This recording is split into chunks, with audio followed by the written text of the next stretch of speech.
it's Oriana and Kristen. We're back this week to share with you some Halloween treats that will be easy for you to make in your own home to liven up your spooky season. Because this year is a little bit sadder than normal, so we felt like it would be fun to share some recipes that we wanted to make, because spooky season is our most creative time of the year, and hopefully that you can have a creative time too. Yeah, so hopefully we'll be sharing a new easy recipe with you every week that you can make at home. Yeah. So this week we decided we're going to bust out this beautiful chocolate mold that we found back in spring, back around April Easter. or March, yeah. So we went to Joann's and we were just looking around, just perusing, as one is wont to do in Joann's. And it was Easter, so there's a lot of different types of molds out, and we saw this beautiful cross mold, and we'll have a close-up of that. But we saw this and we were like, oh boy, now is the time to aesthetic and blaspheme. Yes. So we bought this beautiful Easter mold for entirely entirely non-Easter until Halloween purposes. And we thought it would be really fun to do some chocolates and to show you guys how you can make chocolates at home too, and that it's not something that's super difficult, even though maybe it seems kind of challenging or scary. Yeah, so let's do it. Okay, so we thought we would show you guys. We're gonna do 3 chocolates total, but we already went ahead and did 2 of them already. So what we have different between these 2 is obviously one is a dark chocolate, and this is a real chocolate with cocoa butter. And then the other one, the white chocolate, is just chocolate melts like you can find at Michael's or Joann's in the wafers. And the difference in using those is that for the melts, they don't have any cocoa butter in them, so you can just melt them down, pour them into your mold, let them set, and you're done. Super straightforward. But for the real chocolates that we're going to use today, since those do have cocoa butter in them, you're going to need to temper them. And tempering is just a way of heating and cooling down your chocolate to stabilize it and give it that really nice shine and that nice snap and that silky texture when you're eating it. And obviously anything with cocoa butter is going to taste better than just the melts. So we're going to do 2 real chocolates today and show you how to temper it, and that it's not that big of a deal and it's not that hard to do. Basic tools you're going to want to have for this: a metal bowl. You're also going to want a towel to take up any moisture so you're not introducing any water to your chocolate, a glove if you have sensitive hands, a thermometer to help you, and also a piping bag, which we have in a cup for ease, and a spatula. So once you have all of your other basics ready to go so that you can start doing this, what you're going to need is also a pot with just a bit of water. It doesn't need to be super full, and you want to get that heated to simmering. You don't want boiling, because then it's going to get your chocolate really hot and it's just going to take longer to cool it down, but it won't mess it up, so don't worry about that. And then once you have your water simmering and ready to go, put your bowl on top. So we're going to do a water bath, and then add your chocolate. And the chocolate that we're going to do for our 3rd chocolate is this beautiful ruby chocolate that I was really lucky to get a hold of. And it's just a really gorgeous chocolate with this really nice, sweet, fruity kind of flavor. It's really different from other chocolates. It's very special, very fun. So we're really glad that we can show you guys some of this. So once you've got your bowl over your water bath, add about 3/4 as much as you think you're going to use total. And feel free to eyeball it, just do what you think, and if you need more, you can always melt more. And then I'm going to grab my spatula here really quick. And we are just going to spread this nice and evenly over the bottom and let that heat up. So with the first part of tempering, you want to get your chocolate up to around 100 degrees, so we have a thermometer we're going to use for that to double check it. But also, if you want to do it in a different way, what you can do is you can lift up your bowl and be careful to put it on your towel to wipe off any water, because water and chocolate do not combine well. And once you have your bowl dried off, you can feel it against your wrist, and when it's a little bit warmer than your body temperature, that's the ideal spot. But otherwise, go ahead and use the thermometer, get it up to around 100, you'll be doing just fine. So we're gonna go ahead and melt this.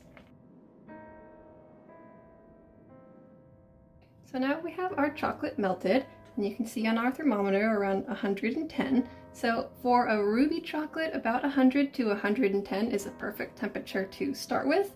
But every type of chocolate is going to heat to a different consistency and temperature. So make sure to get familiar with those when you're using different chocolates. But since we have this melted and at the right temperature, what we're going to do is we're going to take it up and off the heat, and we're going to take it over here onto our towel to get that moisture off. And the thing with tempering is you want to think agitation causes crystallization, because that's what we're really doing with the cocoa butter, is we are crystallizing it to make it nice and stable. So the way that we're going to get those nice stable crystals is we're going to take our melted chocolate, and then we're going to add back some of the already tempered solid chocolate that we started with, and that's going to promote those beautiful crystals that are going to give us that beautiful shine. The crystals, what makes it snap? Yep, those crystals locking in place and forming little lines and patterns inside the chocolate is what gives it that nice snap. And so you get a clean break too. Yep, exactly. That's exactly it. So we're going to add this back in, and before you started with about 3/4 of the chocolate you wanted total, so go ahead and add about the remaining quarter that you want for your total. And what we're going to do now is the cooling part. So you want to cool this down to about 86 degrees Fahrenheit for ruby chocolate, or again, otherwise if you want to use it a different way or you don't have a thermometer, take it and touch it to your wrist again, and when it feels the same as your body temperature, not warmer like before, but the same, you're in the right place. So we're going to go ahead and keep stirring and cooling this down, and just keep moving it around to get it where we want it to be.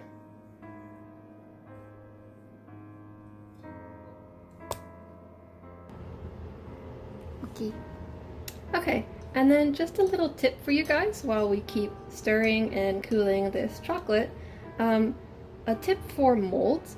You can find different types of molds. You can find plastic molds are really common, especially at like a Michael's or a Joann's, or you can find a silicone type mold like what we're using. And either will make a really nice chocolate, doesn't matter. But I will say my tip is that the silicone ones are easier to get your chocolates out of because they have that flexibility, versus the hard plastic type can be a little bit trickier to get a clean piece out. Okay, so after our stirring and our agitation, we're now down to 86 degrees Fahrenheit, so this is exactly where we wanted to cool it down to. So I'm just going to put this thermometer away really quick. And now, before you go ahead and pour this into your mold, should be tempered, but it's always good to double check before you go ahead and start doing things. So how we're going to test it is I have this little offset spatula, or you could also just use a small knife or a butter knife or something, and we're just going to dip that in, shake it off so we have a really nice thin coat.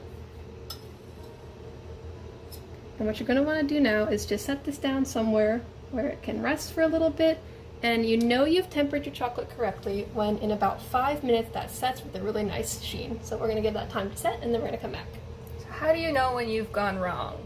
You know you've gone wrong when, one, it's taking way too long for it to set. If after 5 minutes it's still really wet and it's not coming back together, you've probably not brought it down cool enough. If it starts to harden before the 5 minutes and you start to see streaky lines and patterns in it, that means you probably didn't cool it down in the right way or with enough of the tempered chocolate added back into it. So again, any of that happens, just bring it back up to 100, 110, and then just bring it back down slowly again to your 86. You can always fix it, you haven't done anything wrong.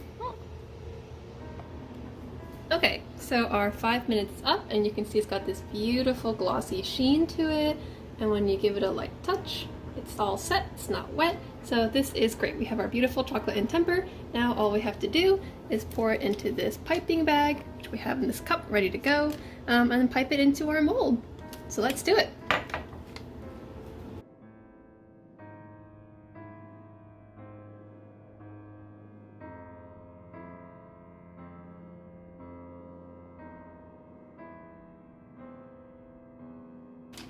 Okay, now we have all the chocolate in our piping bag. I'm going to delicately take it out of the cup, which is a very good tip if you're filling piping bags nice and stable. Twist it closed, like so. Now we have, take some scissors and cut tip to whatever size you feel is best for your mold. I'm going to cut a very tiny hole so I can get in all the nooks and crannies of our silicone across mold here. I'm going to go ahead and delicately start filling these molds.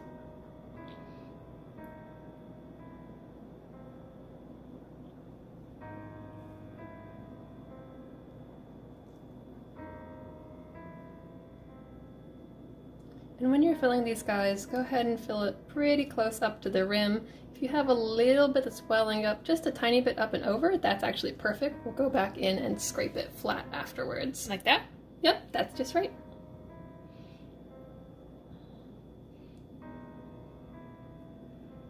Another thing you'll want to do when you have it still in this wet stage here is that you'll want to pick up your mold after you've got your mold filled and just tap it a few times against the counter just to knock any air bubbles out. Get rid of the air bubbles, yes. Yep.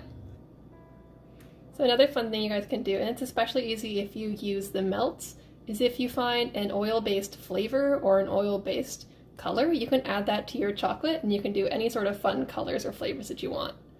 And that's something that's really nice to play around with. Okay, so now we've got that filled in. Put our piping bag down and away. And we'll just take our offset spatula. Okay, and then scraping your chocolates, just grab an offset or again a butter knife or something. And we made this a bit trickier for ourselves with the 3 chocolates on the 1 mold. But just scrape it up and off to level it out nice and flat. And then pick up your mold, just give it a few little knocks. Yeah. So we let these set for at least 20 minutes or until they're nice and hardened. It's going to depend on, how hot the, ambient temperature of your room is or whatever, different variants like that. Now I'm just going to go ahead and gently unmold these.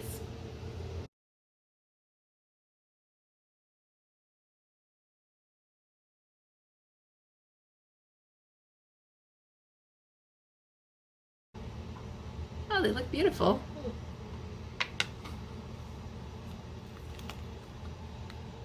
So again, you can see with the silicone mold how nice it is. Shiny. To just easily pop those out. Oh yeah, that ruby temper took up really nicely.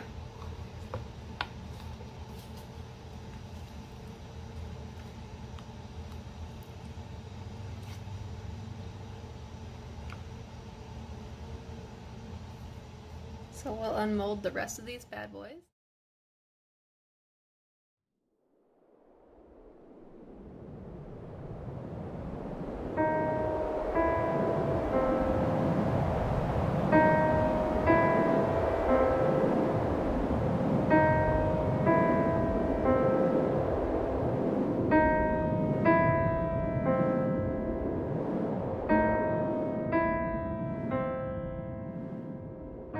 So there are the completed crosses, all 3 different flavors together. A fun little something for us to enjoy with tea later on.